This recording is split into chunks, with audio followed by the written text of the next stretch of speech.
तीन बहनों की लालची भाभी। करिश्मा, रेशमा और मनीषा तीन बहनें हैं। उनका एक भाई भी है, मयंक। मयंक अपनी बहनों को बहुत प्यार करता है, लेकिन मयंक की पत्नी सविता इस मामले में मयंक से बिल्कुल ही अलग है। वो अपनी ननदों का जितना बुरा कर सकती है उतना बुरा करती ही रहती है और अपनी ननदों पर हुक्म भी चलाती है।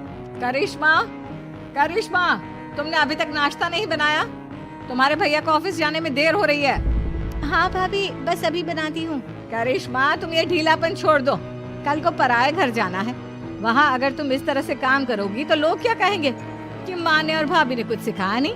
और तुम्हारी दोनों बहनें कहाँ है? रेशमा मार्केट गई है और मनीषा सो रही है। क्या? सुबह के 8 बज रहे हैं और ये महारानी अभी भी सो रही है? ये कहते हुए सविता अपनी सास दुर्गा देवी के पास जाती है। माँ जी, देख रही हो अपनी बेटियों के तौर तरीके? क्या हुआ बहू, सुबह सुबह क्या कर दिया मेरी बेटियों ने? अरे एक तो अभी अभी उठकर किचन में गई है, दूसरी सुबह सुबह बाहर चली गई और तीसरी अभी तक सो रही है। क्या करूं मैं इन तीनों का, मैं तो परेशान हो गई हूँ। जा जाकर उठा उसे और रेशमा से मैं बात करती हूँ। सविता सीधा मनीषा के कमरे में जाती है और उससे कहती है, महारानी जल्दी उठो, सूरज सर पर आ गया है। भाभी थोड़ी देर और सोने दो ना, मैं रात को लेट सोई थी। वो क्या ना, यूनिट टेस्ट चल रहे हैं। शराफत से उठती है या नहीं, या फिर पानी की भरी बाल्टी डालूं तेरे ऊपर? नहीं नहीं भाभी, मुझे बिस्तर में नहीं नहाना, उठती हूँ मैं।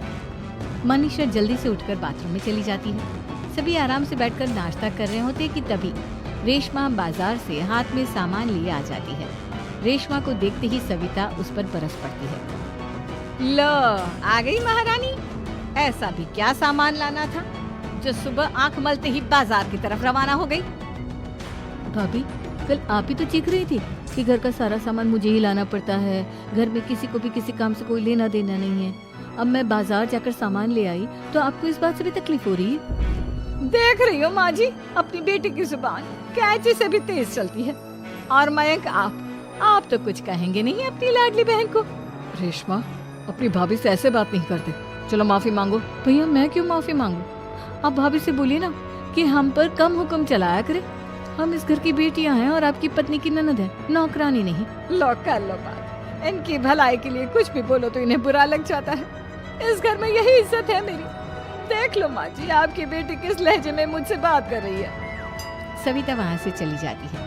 मयंक को बहुत गुस्सा आता है, वो भी वहाँ से चला जाता है। फिर करिश्मा रेशमा को समझाती है, रेशमा, तुम्हें भाभी से माफी मांग लेनी चाहिए थी ना। लेकिन दीदी, मैंने कुछ किया ही नहीं, तो मैं माफी क्यों मांगू? हाँ करिश्मा दीदी, रेशमा दीदी जैसे ही घर में आई, भाभी ही उन पर चिल्ला रही थी।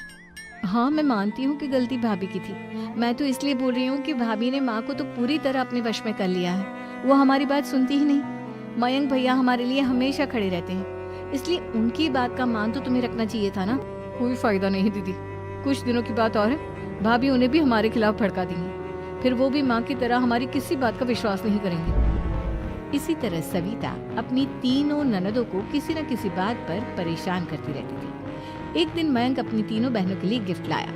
करिश्मा, ये तुम्हारे लिए हार का सेट। रेशमा, तुम्हारे लिए सुंदर सी ड्रेस। और मनीषा, तुम्हें किताबें पसंद है ना, तुम्हारे लिए किताबें लाया हूँ। थैंक यू भैया। थैंक यू भैया। थैंक यू भैया। करिश्मा, तुम्हारा नेकलेस कितना सुंदर है। ये भैया कहाँ से ले आए होंगे? मैंने भैया को 3 दिन पहले फोन पर ये डिजाइन दिखाया था और आज भैया ये ले आए। सविता तो अपनी ननदों के गिफ्ट्स देखकर जल गई और करिश्मा का नेकलेस तो उसे भी बहुत पसंद आया था। अपनी बहनों के लिए कितना अच्छा नेकलेस लेकर आए हैं, मुझे कभी कोई गिफ्ट नहीं दिया। मैं आज ही ये हार चुरा लूं। रात में सविता करिश्मा का हार चुरा लेती है और इसी तरह उसे अपनी ननदों की जो भी चीज अच्छी लगती वो उसे मांगती नहीं, बल्कि रात के अंधेरे में चुरा लेती। इसी तरह दिन बीतते गए और सविता ने मयंक के दिल में भी उसकी बहनों के लिए नफरत पैदा कर दी। एक दिन मयंक ने करिश्मा और रेशमा के लिए रिश्ता देखा और ये बात उसने घर में सबको बताई। माँ, करिश्मा और रेशमा के लिए बहुत अच्छा रिश्ता आया है। वो लोग कल इन्हें देखने आ रहे हैं। आप और सविता मिलकर सारी तैयारी कर लेना। ये सुनकर करिश्मा और रेशमा खुश हो जाती हैं, लेकिन सविता सोचती है, अगर इन दोनों बहनों की शादी हो गई तो घर और बाहर का काम कौन करेगा? मनीषा तो एक नंबर की कामचोर है, उससे तो किसी बात की उम्मीद लगाना ही बेकार है। मुझे इस शादी को रोकना होगा। अगले दिन सभी लड़के वालों के स्वागत की तैयारी करने में लगे होते हैं। तभी मयंक अपनी बहनों से आकर कहता है, तैयार हो गई तुम दोनों? देखो दोनों लड़के बहुत अच्छे हैं, मैं कोई कसर नहीं छोड़ना चाहता, इसलिए तुम उनके सामने अच्छे से बिहेव करना और अपनी भाभी से लड़ने मत लग जाना। करिश्मा, तुम वो नेकलेस पहन लो ना जो मैं तुम्हारे लिए लाया था। भैया मैं बहुत देर से वो नेकलेस ढूंढ रही हूँ, लेकिन मुझे मिल ही नहीं रहा। क्या तुमने नेकलेस खो दिया? तुम्हें पता भी है वो कितना महंगा था? तुम कोई काम ढंग से नहीं कर सकती। मयंक गुस्से में वहां से चला जाता है। थोड़ी देर बाद लड़के वाले भी आ जाते हैं। वो दोनों बहनों को पसंद कर लेते हैं और रिश्ता पक्का हो जाता है। लेकिन सविता के दिमाग में तो कुछ और ही खिचड़ी पक रही थी। वो पंडित जी के पास करिश्मा की कुंडली लेकर जाती है और उन्हें पैसे देकर करिश्मा की कुंडली बदलवा देती है। जब लड़के वालों के पास करिश्मा की कुंडली जाती है तो वो दुर्गा को फोन करते हैं। बहन जी, हमने करिश्मा की कुंडली अपने पंडित जी को दिखाई थी। आपकी बेटी की कुंडली नहीं बल्कि दोषों का पिटारा है। देखिए, मैं और मेरे पति इन सब बातों में बहुत विश्वास करते हैं, इसलिए हम आपकी बेटी से अपने बेटे की शादी नहीं करा सकते। इस तरह करिश्मा का रिश्ता टूट जाता है और सभी घर वालों को बहुत दुख होता है। अब कविता सोचती है, चलो करिश्मा का तो रिश्ता टूट गया, अब रेशमा का भी रिश्ता तोड़ना है। क्या करूं क्या करूं? अब सविता आवाज बदलकर किसी अननोन नंबर से रेशमा के होने वाले ससुराल में फोन करती है। हेलो, मैं कौन हूँ कौन नहीं ये आपके लिए जानना जरूरी नहीं।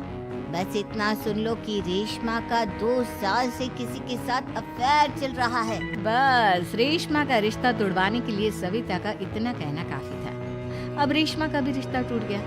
मयंक और दुर्गा देवी ने रेशमा को खूब खरी खोटी सुनाई और उससे बार बार उस लड़के के बारे में पूछने लगे। आप दोनों मुझे क्यों परेशान कर रहे हो?